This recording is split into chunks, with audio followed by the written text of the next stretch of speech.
guys. Ulam namin today is kalabasa. Wala itong halong pork or manok. Kalabasa lang. Ang ingredients is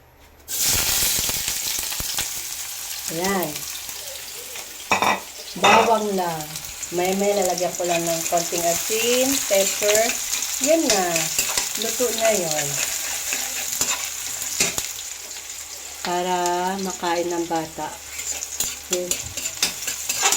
Para may konting lasa. Diba? Luto-luto na. Ba-brown mo lang.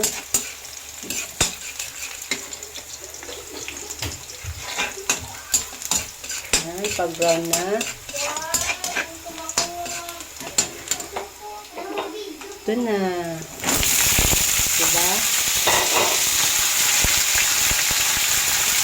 Ayan. Ulam na to sa amin. Kalabasa lang. Konting toyo. Ayan. Finish na. Diba? Kakain na maya-maya. Lalagyan na ng konting toyo. Okay. Papakuluan ko lang. Lalagyan ko ng konting tubig. Ito na. Ulam na to. Diba? Bye guys!